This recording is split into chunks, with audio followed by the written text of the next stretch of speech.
जन चर्चा कार्यक्रम में आज हम आपको ऐसे शख्सियत से मुलाकात कराएंगे जिन्होंने अपने क्षेत्र में राजनीतिक, सामाजिक और मजदूरों के हक के लिए लड़ाई लड़े हैं। जनता के बीच किस प्रकार जनाधार है, चलिए जुगल किशोर राठौर जी के पास सुनते हैं उनकी कहानी, उन्हीं की जुबानी।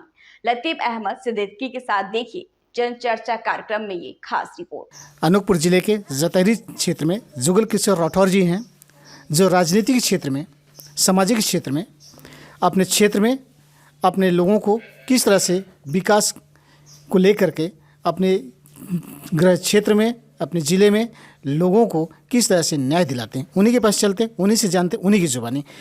जुगल जी, आप अनूपपुर ज़िले में राजनीतिक क्षेत्र में, सामाजिक क्षेत्र में और पारिवारिक जनाधार आपका कैसा है? देखिए, जनाधार की बात नहीं है। हम लोग तो देखिए किसान, गरीब, मजदूर और बेरोजगारों के लिए निरंतर संघर्ष करते रहते हैं। आज सबसे बड़ी जो है दुखद बातें ये है कि आज हमारे शिक्षा विभाग में, स्वास्थ्य विभाग में, बिजली विभाग में, कोल माइंस में जो पद रिक्त हो रहे हैं और उनकी भरपाई सरकार के द्वारा नहीं की जा रही है। वो रिक्त पद पड़े हुए हैं, संविदक के तहत जो है काम करवाए जा रहे हैं। ये हमारे देश के लिए ये अच्छी बातें नहीं हैं और शुभ संकेत नहीं हैं। आज बेरोजगारी देखिए आसमान छू रही है। पढ़े लिखे बेरोजगार हमारे दर दर ठोकरे खाते हुए घूम रहे हैं। यहाँ तक कि औद्योगिक क्षेत्र में एक प्रवासी मजदूर बन करके प्रदेश के बाहर भी काम करने जाते हैं, वहाँ भी उनकी हालत अच्छी नहीं है। ठेकेदार काम करवाने के बाद उनकी मजदूरी हड़प लेती है। ये सबसे बड़ी दुर्भाग्य की बात है कि आखिर वो बेरोजगार, पढ़ा लिखा बेरोजगार जिए तो जिए कैसे, ये सबसे बड़ी सवाल है। दूसरा बिंदु जो हमारा 70% आबादी कृषि पर निर्भर है। आज कृषि की स्थिति बहुत दयनीय है, बहुत हालत ख़राब है। आज किसान निरंतर लड़ाई लड़ने के बाद उसको MSP की गारंटी नहीं मिली।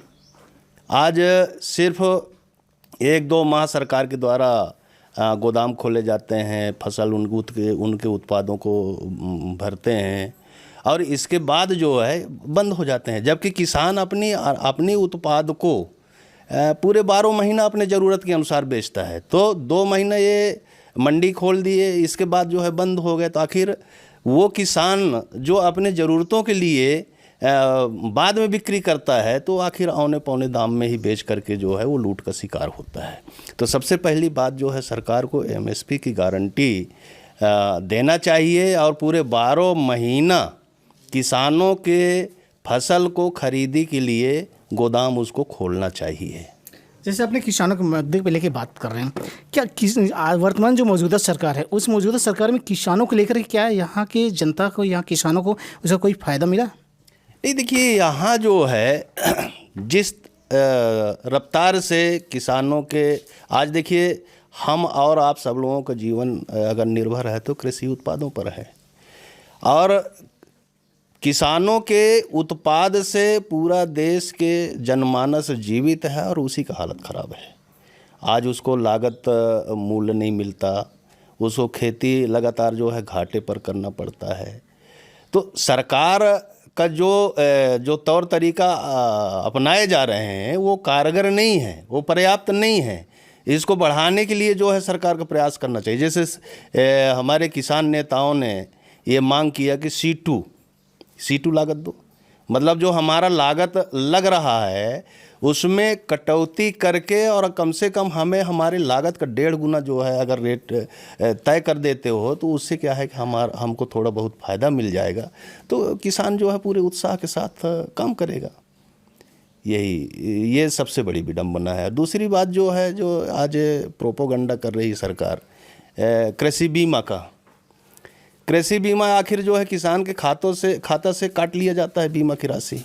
लेकिन जब किसान का नुकसान होता है तो जब उसकी गणना करने की जब बारी आती है तो पूरा तहसील स्तर पर कितना नुकसान हुआ, जिला स्तर पर कितना नुकसान हुआ, तो स्वाभाविक बात है ऐसे जो है मान लीजिए बीमारी की हालत में फसल नुकसान हो गए या कि और कोई कारणों से नुकसान हो गए, गांव के अंदर 10-20 किसानों का अगर नुकसान हुआ तो इसका मतलब आप तहसील स्तर पर नुकसान नहीं हुआ तो उसको मुआवजा नहीं दोगे क्या, उसका बीमा राशि नहीं दोगे क्या? लेकिन आज हो यही रहा है, जबकि काटा प्रत्येक किसानों के खाता से पैसा काटा जाता है, और जब उसकी नुकसान होती है तो तहसील और जिला का जो है गणना की जाती है। ये गणना करने का जो तरीका है सरकार की, ये अनुचित है। अगर किसानों के खाता से आप बीमा के नाम पर पैसा काट रहे हो, तो अगर एक किसान का भी अगर नुकसान हो रहा है तो उसका जो है भरपाई उसको करना चाहिए।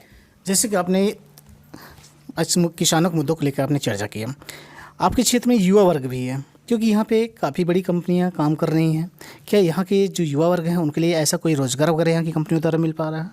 नहीं, यहाँ के कंपनी तो यहाँ के बेरोजगारों को कहना चाहिए कि हमारे राजनीतिक दलों की उदासीनता के वजह से, या कहें कि नाकामियों के वजह से, हमारे यहाँ के बेरोजगारों को यहाँ जो उद्योग लगाए गए हैं या कि लगे हुए हैं उन पर लाभ नहीं मिलता।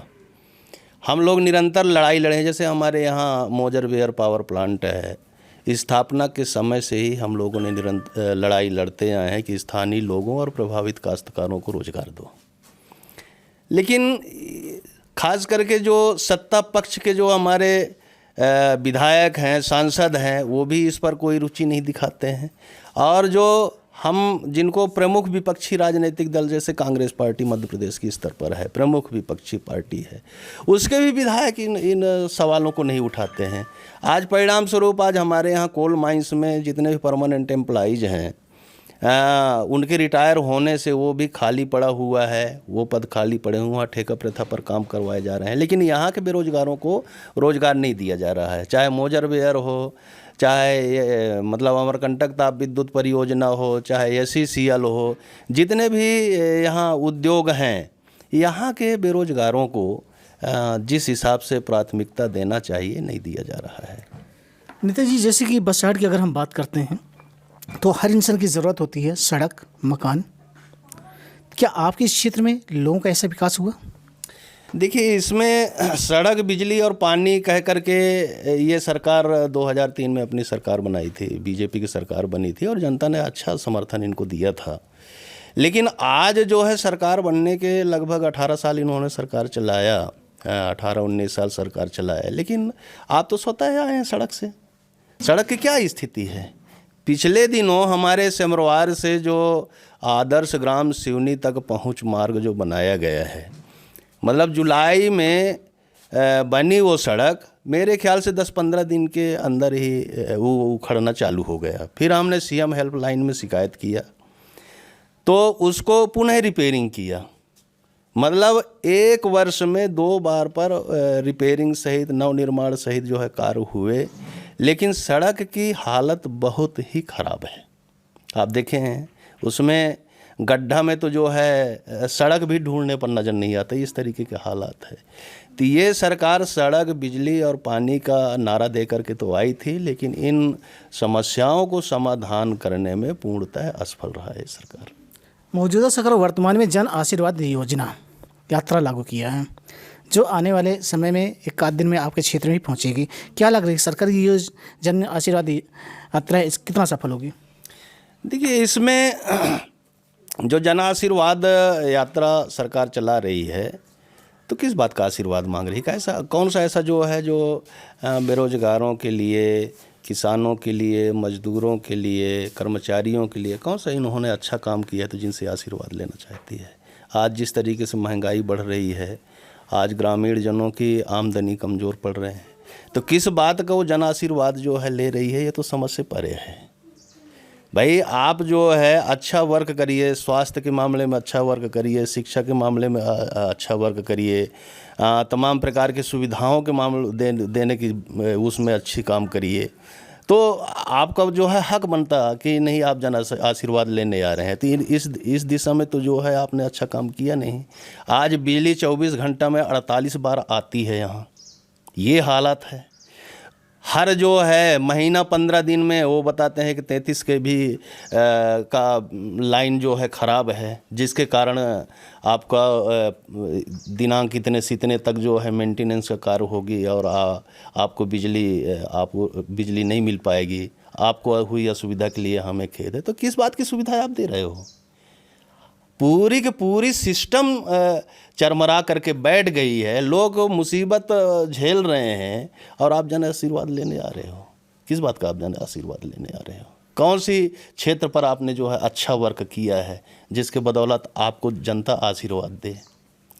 तो ये सब चुनावी स्टंट हैं। जनता अभी उतना सजग नहीं हो पाई है, नहीं तो इनको तरीके से जन आशीर्वाद। अभी हमने जो है कुछ वीडियो देखा है, उज्जैन के अंदर जनता ने बढ़िया जूता पहनी उतार करके इन्होंने इनको जन आशीर्वाद दिया है।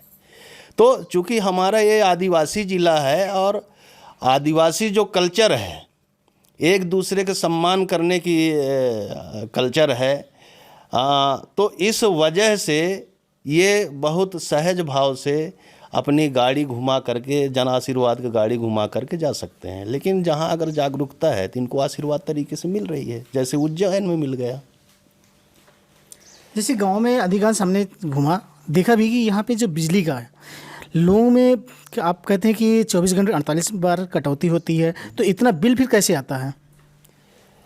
अब देखिए, मनमानी का राज है तो ये कुछ भी कर लें, कहाँ जाएंगे आप? पूरा सिस्टम खराब है, कोई सुनने के लिए तैयार नहीं है। आज सीएम हेल्पलाइन में हजारों लाखों शिकायत जो है पेंडिंग में पड़े हुए हैं। निराकरण भी अगर होता है तो दबाव में निराकरण होता है। जैसे पुलिस के खिलाफ अगर शिकायत करो, पुलिस धड़ के पहुंचाती है, तुम ये शिकायत कटवाओ और नहीं तो मतलब तुम्हारे खिलाफ हम कोई भी एक्शन ले सकते हैं और मजबूरन तुमको शिकायत। मतलब बिजली विभाग में, पुलिस विभाग में, स्वास्थ्य विभाग में सिर्फ शिकायत करके और जोर ज़बरदस्ती करके और कटवा दिया जाता है, बाकी उनकी समस्याएं ज्यों खत्म बनी रहती है। तो कहने का मतलब है कि मुख्यमंत्री की जो हेल्पलाइन नंबर 181, उसका कोई फ़ायदा? कोई फ़ायदा नहीं हो रहा है बिल्कुल। जो है इसमें सिर्फ सरकार फोकसबाजी करती है कि हमारे पास इतनी समस्याएं आया सीएम हेल्पलाइन के माध्यम से और इतना का हमने निराकरण किया। सिर्फ आंकड़ा पेश किए जाते हैं। जनता ज्यों की त्यों समस्याओं से जो है जूझ रही है। आगामी माह में चुनाव होने, विधानसभा चुनाव को लेकर के क्या तैयारियां होंगी आपकी पार्टी की तरफ से? देखिए, हम तो जो है नेताओं के विकल्प पर भरोसा नहीं करते हैं, हम तो नीतियों के विकल्प पर भरोसा करते हैं। और जनमानस से भी जो है यही हमारी अपील रहता है कि आप नेता नहीं, नीतियां बदलो। मूल समस्या का जड़ पूंजीवाद है, इसे आप बदलिए और समाजवाद एक बेहतर व्यवस्था है, उसे इस देश में लाए जाने के लिए, इस प्रदेश में लाए जाने के लिए आप मतदान कीजिए। ये थे मेरे साथ जुगल किशोर जी। जनचर्चा में आज इतना ही। फिर मुलाकात करेंगे ऐसे ही कार्यक्रम के साथ। तब तक अपने दोस्त लतीफ़ अहमद सिद्दीकी को दीजिए इजाज़त। नमस्कार।